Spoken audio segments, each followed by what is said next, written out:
और सीरिया के जंग में असद सरकार को झटका लगा है। जी अलेप्पो में दाखिल हुआ विद्रोही गुट। अलेप्पो में घुसे हयात के लड़ाके। अलेप्पो सिटी सेंटर पर हयात का कब्जा।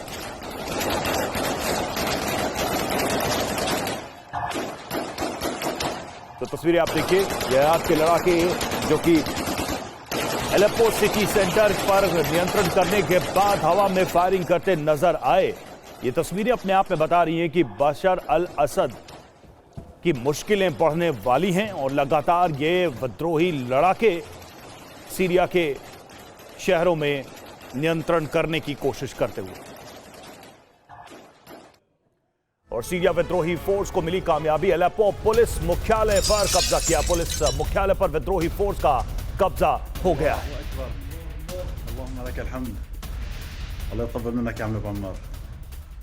अलेप्पो शहर के पुलिस मुख्यालय पर पूरा कंट्रोल कर लिया उन्होंने और उसकी भी तस्वीरें सामने आई हैं। ये देखिए तस्वीरें हम आपको दिखा रहे हैं जब यहां पर सीरिया में विद्रोहियों ने अलेप्पो पुलिस मुख्यालय को अपने नियंत्रण में ले लिया है।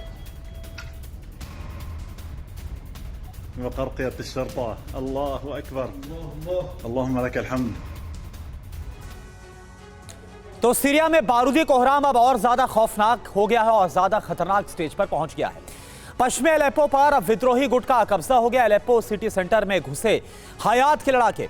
55 क्षेत्र और 25 सैन्य बेस पर विद्रोहियों का कब्जा हो गया है। 3 दिनों में हयात विद्रोहियों को बड़ी कामयाबी मिली है। रूस के जवाबी हमले भी इस बीच सामने आ रहे हैं। अलेप्पो और इदलिब में एयर स्ट्राइक की गई है। बाहरी इलाकों में भीषण बमबारी की गई है। रूसी स्ट्राइक में 600 विद्रोही मारे गए हैं। एक और रूसी स्क्वाड्रन सीरिया में तैनात किया गया है। अब आज क्या होगा ये आप जानिए। विद्रोहियों के खिलाफ बड़ा एक्शन लिया जाएगा। रूसी एयरफोर्स हमला करेगी। असद की सेना का बड़ा ऑपरेशन देखने को मिलेगा। तो यह हालात इस वक्त सीरिया के अंदर है। और अलेप्पो सिटी सेंटर से नया वीडियो। अलेप्पो की सड़कों पर हयात के लड़ाके नजर आए। हथियार लहराते हुए ये विद्रोही दिखाई दे रहे हैं। ये देखिए तस्वीरें जो सामने आई हैं, किस तरह से हयात के लड़ाके यहां पर नजर आ रहे हैं। अलेप्पो की सड़कों की ये तस्वीरें हैं और ये तस्वीरें असद सरकार के लिए चिंता का कारण है। आप देखिए हाथों में हथियार लिए हुए नारे लगाते हुए अलेप्पो की सड़कों पर ये हयात विद्रोही दिखाई दे रहे हैं।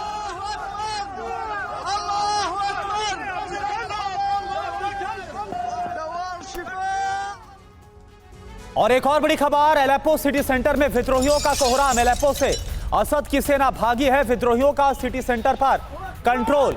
तो ये देखिए असद सरकार की जो सेना है वो कैसे भागी है, क्योंकि यहां पर विद्रोहियों ने कोहराम मचाया, कब्जा किया। अलेप्पो से असद की सेना भागी। विद्रोहियों का सिटी सेंटर पर कब्जा हो गया है। सिटी सेंटर पर पूरा कंट्रोल हो गया है और ये उसकी तस्वीर आपको हम दिखा रहे हैं। हालात ये बन गए कि असद की जो सेना है उसको वहां से भागना पड़ गया।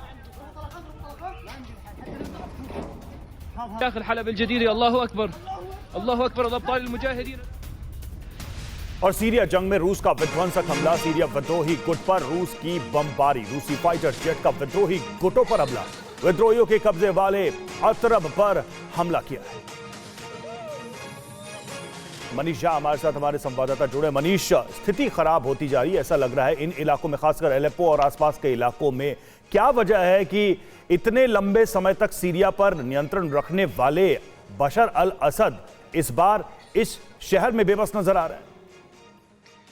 देखिए, सबसे बड़ी बात है कि सीरिया एक ऐसा मुल्क है जहां पर केवल सीरिया की सरकार या सीरिया की सेना ही नहीं है। इसके अलावा वहां अमेरिका का बेस है, वहां पर इजराइल की सेना है, वहां पर रूस की सेना मौजूद है, वहां पर तुर्की की सेना मौजूद है और फिर दर्जनों विद्रोही गुट और आतंकी गुट के अपने अपने ठिकाने हैं।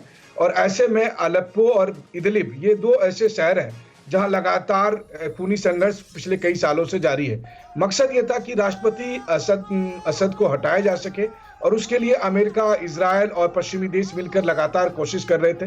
वहीं दूसरी तरफ प्रेसिडेंट असद के समर्थन में रूस और ईरान की सेना वहां पर मौजूद है और इनके बीच का आपसी संघर्ष हो रहा है। हाँ, ये बात सच है कि अभी पिछले दिनों जिस तरीके से विद्रोही गुट अचानक एक्टिव हुए और अलेप्पो में उनकी बढ़त बनाए हुए हैं, उनसे जो सीरिया की सरकार है या फिर रूस और ईरान का ये आरोप है कि बहुत बड़ी मात्रा में अमेरिका की तरफ से हथियार दिए गए हैं और इजराइल का इंटेलिजेंस नेटवर्क उनकी मदद कर रहा है ताकि एक आखिरी कोशिश की जा सके सीरिया में सत्ता पलट करने की।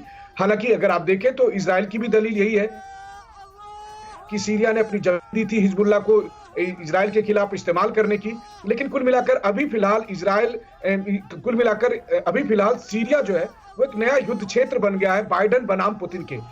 जाते जाते बाइडेन चाह रहे हैं कि किसी तरह से असद को अगर हम तक गद्दी से हटा दे तो कम से कम पुतिन के खिलाफ एक नई जंग वो जीतने का दावा कर सकेंगे, एक लेगेसी के तौर पर।